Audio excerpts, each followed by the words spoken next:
IPO analysis की series में आज हम एक ऐसी कंपनी लेके आए हैं जो बड़े बड़े कॉरपोरेट जैसे IT companies, banking and financial companies, business consultants और साथ ही साथ मैन्युफैक्चरिंग और इंजीनियरिंग कंपनीज को ऑफिस स्पेस प्रोवाइड करने का काम करती है। जानेंगे आज इस कंपनी की पूरी डिटेल्स, क्या काम करती है कंपनी, कहाँ कहाँ ऑफिसेस हैं और साथ ही साथ किन किन एरियाज में ये कंपनी अपनी सर्विसेज प्रोवाइड करती है। फिर जानेंगे इस कंपनी के फाइनेंशियल और वैल्यूएशंस, साथ ही जानेंगे आईपीओ डिटेल्स और इस कंपनी का आईपीओ लाने के पीछे का मकसद क्या है, आईपीओ से आने वाले पैसे का उपयोग ये कंपनी कहाँ करने वाली है ये जानेंगे। और फिर इस कंपनी को इसके कॉम्पिटिटर के साथ कंपेयर करके देखेंगे कि ये अब कंपनी अपना आईपीओ सस्ती वैल्यूएशंस पर लेके आ रही है या फिर महंगी वैल्यूएशन पर। साथ ही साथ ये जानेंगे कि ग्रे मार्केट में क्या इसकी कोई डिमांड देखने को मिल रही है या नहीं, और अंत में जानेंगे कि इस आईपीओ में हमें निवेश करना चाहिए या नहीं। तो नमस्कार दोस्तों, मेरा नाम राजेंद्र सिंह गौड़ है और आपने देखना शुरू कर दिया है एसएमबीआई फाइनेंशियल का यूट्यूब चैनल, जहां हम हमेशा स्टॉक मार्केट से रिलेटेड खबरों पर बात करते हैं और साथ ही साथ आईपीओ का पूरा विश्लेषण करते हैं। इस कड़ी में आज जो हम कंपनी लेके आए हैं उसका नाम है smart works coworking space limited. 2015 में स्टेब्लिश हुई ये कंपनी, जिसका हेडक्वार्टर दिल्ली में है। कुछ ही सालों में कंपनी ऑफिस स्पेस सेक्टर में एक अच्छा खासा नाम बना चुकी है। ये company customise managed work space solutions provide करती है, पूरी तरह से सर्विस्ड, टेक इनेबल्ड और साथ ही साथ मॉडर्न ऑफिस स्पेस प्रोवाइड करती है। खास तौर पर इस कंपनी के ऑफिस स्पेस मिड और लार्ज इंटरप्राइजेस के लिए डिजाइन की जाती है। इस कंपनी की अगर हम सर्विसेज की बात करें कि कौन कौन सी सर्विसेज प्रोवाइड करती है, तो स्मार्ट वर्क ऑफिस स्पेस के साथ साथ cafeteria, gym, creche, medical centre और साथ ही साथ गेम जोन जैसी सर्विसेज भी प्रोवाइड करती है, ताकि एम्प्लॉयज के वेल बीइंग और प्रोडक्टिविटी में सहायता मिल सके। कंपनी की अगर क्लाइंट प्रोफाइल की बात करें तो कंपनी के क्लाइंट्स में Indian corporates, multinational companies, startup शामिल है। मार्च 2025 तक कंपनी 728 क्लाइंट्स को अपनी सर्विसेज प्रोवाइड कर चुकी है।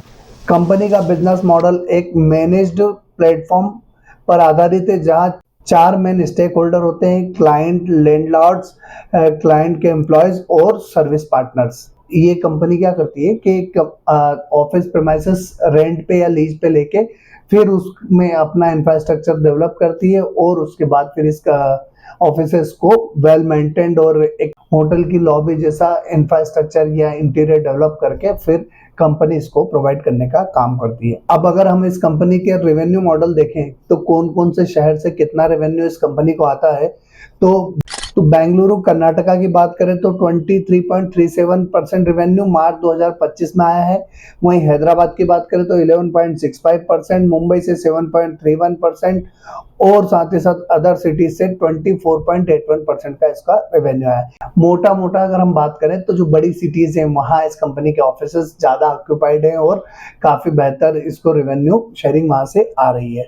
इस कंपनी के 15 सिटी में 50 सेंटर है, जिसमें से 45 जो है ऑपरेशनल है। Super build up area 8.99 million square feet है। सीटिंग कैपेसिटी की बात करें तो 2,03,118 है, जिसमें से ऑपरेशनल सेंटर जो है उसमें 1,83,613 सीट्स जो है अभी ऑपरेशनल है, जिनमें से 1,52,619 सीट जो है ऑक्यूपाइड है। इसकी अगर ऑक्यूपेंसी रेशियो की बात करें तो 83.12% का इसका ऑक्यूपेंसी रेशियो है। अगर इसके हम क्लाइंट बेस की बात करें 2025 तक तो 738 क्लाइंट्स को ये अपनी सर्विसेज प्रोवाइड कर रही है और इसका सीट रिटेंशन रेशियो है वो 86.83% है, मतलब काफी अच्छा है। जो भी कंपनी इसके साथ एसोसिएट होती है लॉन्ग टर्म के लिए वो सीट्स इसके यहाँ रिजर्व करती है। अब एक बार हम किस सेक्टर से कितने रेवेन्यू आ रही है वो समझे। इसकी रेवेन्यू में सबसे बड़ा पोर्शन जो है वो आईटी सेक्टर का 5,420 करोड़ का, यानी 42.28% है। वहीं अगर इंजीनियरिंग एंड मैन्युफैक्चरिंग की बात करें तो 1234.86 करोड़ का, जो 9.63% होता है। और बैंकिंग और फाइनेंशियल सेक्टर को 1143.39 करोड़ 8.92% होता है। और business consultant and professional services को 1783.53 करोड़ यानी कि 13.95% होता है। और अदर सेक्टर्स को 3234.24 करोड़ का रेवेन्यू आता है, जो कि 25.22% होता है। यानी इसकी जो मेजर डिपेंडेंसी है वो आईटी सेक्टर पर है। आईटी सेक्टर से इसको करीब करीब 42% से ज्यादा का रेवेन्यू आता है। अब बात करते हैं इस कंपनी के साथ रिस्क क्या हो सकती है। तो रिस्क की बात करें तो इसके साथ सबसे बड़े रिस्क की बात ये करें कि ये पूरी प्रॉपर्टीज जो होती है ये लीज पे होती है, इसकी खुद की कोई प्रॉपर्टी होती नहीं है। और साथ ही साथ अगर देखा जाए तो या तो ऑफिस वर्क कल्चर फिर से चेंज होता है, कंपनीज या तो अपने ऑफिस में बुला लेती है या फिर वर्क फ्रॉम होम बढ़ता है, तो फिर यहाँ पर इसके बिजनेस पर एक बड़ा असर देखने को मिल सकता है। साथ ही साथ ऑक्यूपेंसी रेशो बनाने के लिए इस कंपनी के सामने काफी चुनौती है, क्योंकि इतनी बड़ा सिटिंग स्पेस जो है इसमें, इसको ऑक्यूपाइड और एंगेज करने के लिए एक बड़ी जद्दोजहद करना पड़ता है। अब अगर इसकी स्ट्रेंथ की बात करें हम कि इस कंपनी की स्ट्रेंथ क्या है, भारत के 5 में से 4 बड़े लीज्ड वर्क स्पेस इसके पास है। एंटरप्राइज क्लाइंट को टारगेट करने की रणनीति जिनका रिटेंशन और रिक्वायरमेंट ज्यादा होता है। कंपनी के पास 794 करीब कर्मचारी है और टेक्नोलॉजी सपोर्ट्स और ऑपरेशन से इनकी इफिशिएंसी हमेशा बढ़ती रहती है। कैपिटल एफिशिएंट मॉडल है इनका, जिससे कंपनी का खर्च सीमित रहता है और साथ ही साथ स्मार्ट एग्जीक्यूशन और स्ट्रॉन्ग प्रोसेस से इन्हें लॉन्ग टर्म में फायदा मिल सकता है। अब एक बार हम इस कंपनी के आईपीओ डिटेल्स की बात कर लेते हैं। तो आईपीओ डिटेल की बात करें तो 10 जुलाई से आईपीओ शुरू हो रहा है, 14 जुलाई तक खुला रहेगा। 17 जुलाई के दिन इस आईपीओ की लिस्टिंग होने की उम्मीद है। 10 रुपए फेस वैल्यू वाला है शेयर है। प्राइस बैंड की बात किया 387 से 407 रुपीज का प्राइस बैंड है। 582.56 करोड़ का आईपीओ साइज होने वाला है। फ्रेश इशू की बात करें 445 करोड़ का फ्रेश इशू है। ऑफर फॉर सेल जो है 33,79,740 इक्विटी शेयर्स का ऑफर पर सेल होने वाला है।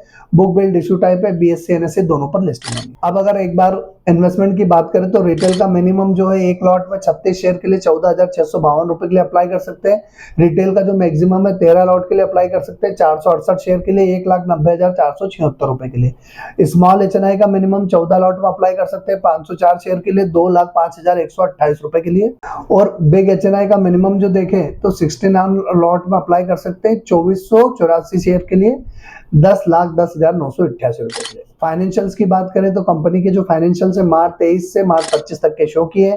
4473.50 करोड़ की असेट्स इनकी मार्च 23 से थी, जो बढ़ के 4650.85 करोड़ हो गई मार्च 25 में। वहीं अगर रेवेन्यू की बात करें 744 करोड़ के रेवेन्यू इनकी मार्च 23 की थी, जो बढ़ के 1409 करोड़ हो गई मार्च 25 तक। तो एक बढ़िया ग्रोथ इनकी रेवेन्यू और असेट्स में देखने को मिली। प्रॉफिट आफ्टर टैक्स की बात करें तो कंपनी अभी लॉस मेकिंग है, क्योंकि इनिशियल लेवल पे इस कंपनी को इन्वेस्टमेंट ज्यादा करना होता है और बाद में इसको जो ट्रेल में बिजनेस की रेवेन्यू काफी अच्छी आती है। तो यहाँ फिर भी ये कंपनी ने 101 करोड़ का लॉस था मार्च 23 में, जिसको घटाकर 63.18 करोड़ मार्च 25 तक लेकर आ चुकी है। 424 करोड़ का एबिटा मार्च 23 का, 659 करोड़ का मार्च 24 का और 857 करोड़ का मार्च 25 का इनका एबिटा है। नेटवर्क की बात करें 31.47 करोड़ की मार्च 23, 50.01 करोड़ की मार्च 24 और 107.51 करोड़ की मार्च 25 की इनकी नेटवर्क है।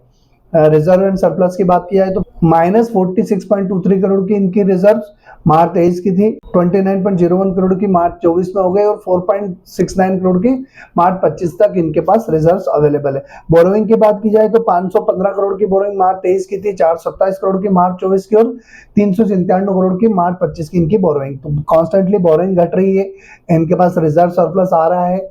जो प्रॉफिट है वो भी धीरे धीरे प्रॉफिट की तरफ बढ़ते जा रही है। रेवेन्यू काफी अच्छी आ रही है, असेट्स में भी लगातार ग्रोथ देखने को मिल रही है।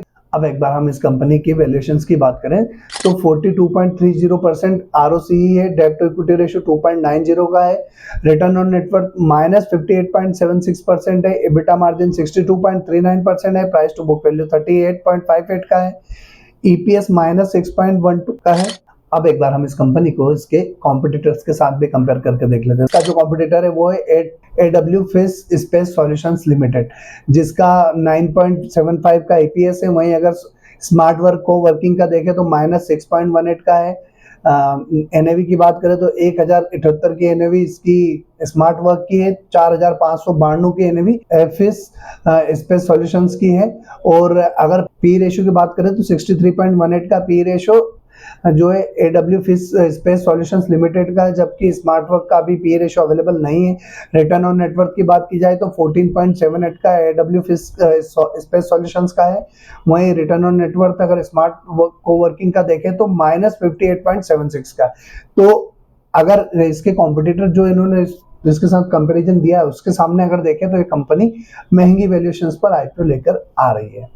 अब बात आती है कि इस आईपीओ से आने वाले पैसे का उपयोग कंपनी कहाँ करने वाली, तो 114 करोड़ का ये जो है रीपेमेंट करने वाली है। मतलब इनका जो है 397 करोड़ का जो डेब्ट था या बोरोइंग थी उसमें से 114 करोड़ की बोरोइंग और कम हो जाएगी। मतलब ये बोरोइंग इनकी कम हो जाएगी तो इन्हें इंटरेस्ट कम पे करना पड़ेगा। Capital expenditure for fit out in new centres and for security deposit of the new centre, इनको 225 करोड़ रुपए एक नया सेंटर खोलना है तो उसके डिपॉजिट और उसका इंफ्रास्ट्रक्चर के लिए इनको रिक्वायरमेंट है और जनरल कॉर्पोरेट पर्पस के लिए इस आईपीओ से आने वाले पैसे का उपयोग ये कंपनी करने वाली है। तथा इस आईपीओ में निवेश करना है नहीं। दोस्तों अगर अभी तक चैनल सब्सक्राइब नहीं किया तो चैनल सब्सक्राइब करके बेल आइकन जरूर प्रेस कर दीजिएगा।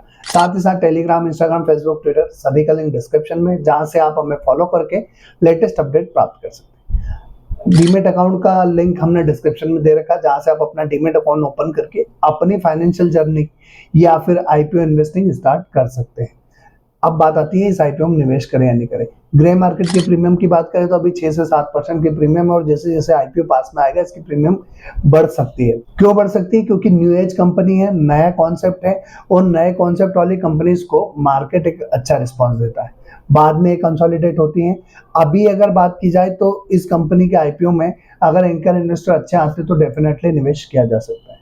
आपको क्या करना है, आपको खुद की रिसर्च करना है। इस वीडियो से जो भी डेटा आपके काम का हो उसका आप यूटिलाइजेशन कर सकते हैं। साथ ही साथ आपको आपके फाइनेंशियल एडवाइजर से कंसल्ट करना है और फिर अंत में आपको आपकी फाइनेंशियल कंडीशन देखने के बाद डिसाइड करना है कि आप इस आईपीओ में निवेश कर रहे हैं नहीं।